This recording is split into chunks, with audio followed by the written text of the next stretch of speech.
Okay, in the video today, I'm going to talk about what's developing in the Canadian banking sector. And I think that with interest rates dropping that we've seen over the last number of months, and we have a ton of mortgage renewals that are coming up, I think that we're about to see something big. I'm predicting a fierce battle between the banks to lock in your business. And I don't believe it's just speculation. I think that I see the pieces have all fallen into place here for what I'm going to call an all-out mortgage war. First off, we've seen falling interest rates. Since June, the Bank of Canada has cut rates 4 times, the most recent cut in October being a bold 50 basis point cut. That was the 4th consecutive reduction that followed 3 prior quarter point cuts earlier in the year. And these moves here, they're designed to counter economic slowdown. For consumers, though, what that means is that we're seeing lower borrowing costs. Now, secondly here, over 55% of Canadian residential mortgages will be renewing in either 25 or 26. That is according to the Canadian Mortgage and Housing Corporation, or CMHC. Now, a lot of these mortgages, they were issued during the pandemic, and that's when rates hovered near those lows of around 1.5% to 2%. So these will be renewing now at rates closer to around 5%. That has already been a shock for some homeowners. But with these falling rates, those who are renewing next year are likely going to see some relief. Now, with that as the backdrop, this is where it really gets interesting here. With this combination of lower borrowing costs and this tidal wave of expiring mortgages, that is setting the stage for some serious competition out there. And I think the banks are going to be getting very aggressive about offering deals to win your business. We have to be honest about the Canadian banking sector over the past few years. During the higher interest rate period that we saw banks feeling the squeeze. Loan growth, that's been flat. Provisions for credit losses, or PCLs, they've been rising as customers have struggled to meet their higher borrowing costs. And we've seen that report after report with those provisions for loan losses going up and up. This chart here, this shows the 2022-2023 period. That shows the struggle in the share prices. Now, I'm using ZEB here. That's the BMO Equal Weight Balance Index ETF as a proxy for the sector.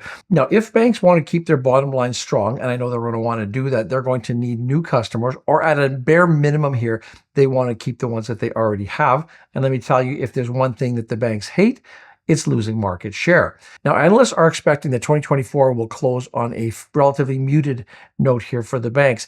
The Q4 earnings, they kick off tomorrow actually with our Scotiabank reporting. And then by Friday, we're going to have all the data on all of the big banks.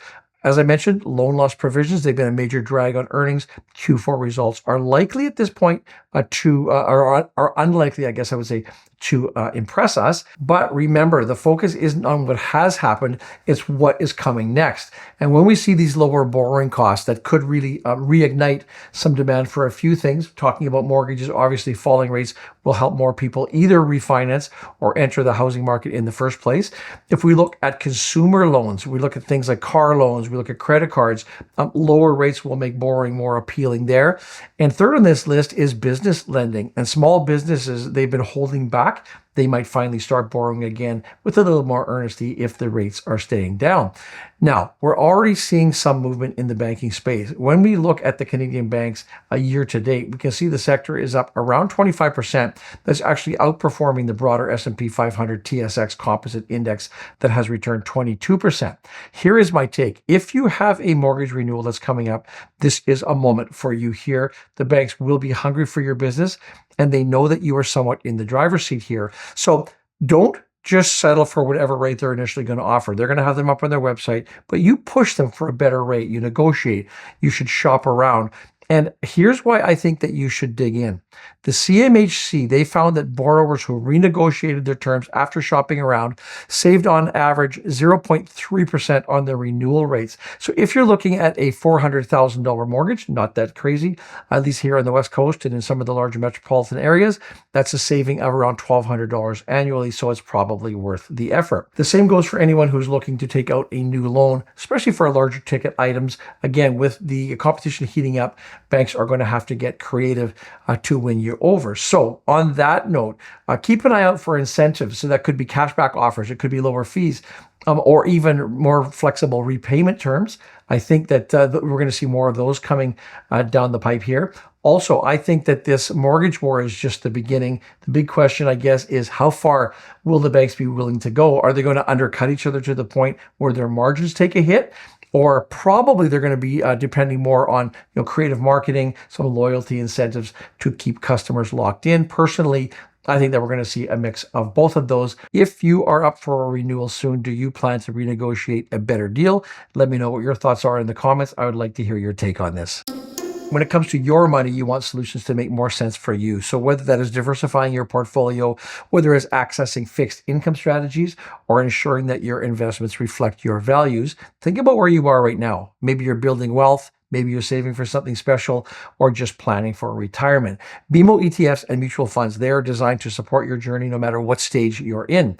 They are led by BMO Global Asset Management's seasoned professionals. So these investment options will provide you not just with growth potential, but also with the confidence that comes with expert guidance. And of course, it's about more than just returns. It's about making sure that you have investments that are helping you achieve your goals. So take that next step today. Visit bmogam.com and see how BMO can help you meet your financial goals. The latest economic data from Stats Canada presents a little bit of a mixed picture here. On one hand, the economy grew by an annualized 1% in Q3. Now, that's down from 2.2% in Q2, came in below the Bank of Canada's 1.5% forecast. But per capita GDP, that fell by 0.4%, and that is now the sixth consecutive quarter of decline. Now, consumer spending, though, it did provide a little bit of a glimmer of hope here. We saw household spending rise by 0.9%. That was driven by purchases of new trucks, vans, and SUVs. Now, James Orlando, he is a senior economist at TD Economics. He had this to say about the situation. He says, "The lifeblood of the economy is the Canadian consumer, and they have been carrying the weight over 2024. As interest rates continue to fall alongside a wave of government stimulus over the coming months, we are looking for consumer spending to keep lifting GDP through at least the first half of 2025. Now, Nathan Jansen, he is the assistant chief economist at RBC, and he noted a 3.5% rise in consumer spending during Q3, but he did caution that on a per capita basis, the GDP decline reflects some ongoing economic challenges. He said, "Some interest rate sectors, residential investment, consumer spending, showed signs of life in Q3 following the start of Bank of Canada interest rate cuts in June. But per capita GDP was still down for a sixth consecutive quarter, and with soft growth momentum extending into monthly estimates into early Q4. And so, yes, consumer spending seems to be propping up growth, but the sixth consecutive drop in that per capita GDP, that says to me that there are still some lingering pressures out there on household finances. Canada's oil and gas industry seems to be setting up for its busiest year in a decade. And the Canadian Association of Energy Contractors, so CAOEC, they're projecting a 7.3% increase in drilling activity for 2025, with 6,604 wells expected across Western Canada. And this boom, they say, could also bring a 7% rise in employment in the sector.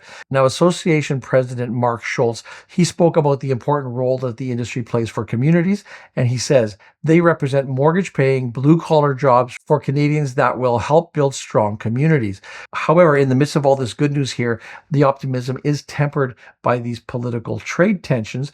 You probably have heard by now that President-elect Donald Trump, he has proposed a 25% tariff on Canadian imports, could jeopardize job growth. Schultz noted the tariffs would have an impact on jobs, and he is urging the leaders to prioritize collaboration over politics. He also did highlight how tariffs could increase U.S. energy prices given the integrated nature of the two countries' energy markets. Now, industry growth that's fueled by major projects like Trans-Canada Pipeline expansion that has boosted Canada's oil export capacity, and then LNG Canada, which is the country's first major liquefied natural gas facility. Energy products make up 81% of Canada's crude oil exports. Almost all of that goes to the U.S., so stability in the trade policies is very critical. To counter Trump's tariff threats, Schultz has called for a Team Canada approach. He's saying that we should be uniting federal and provincial leaders. He also urged the federal government to reconsider policies like the proposed emission cap and other environmental regulations that could hinder the sector's competitiveness. He also emphasized collaboration to safeguard the sector's recovery and to ensure its future growth. He says, "We're going to support the Prime Minister. We're going to support the premiers. It's important that we get this right." I'm typically here on Mondays and Wednesdays with this report. Also, you can listen to all of these reports on our Beavis Wealth podcast. You can look that up on your favorite podcast provider. As always, thank you for watching. We'll see you in the next video.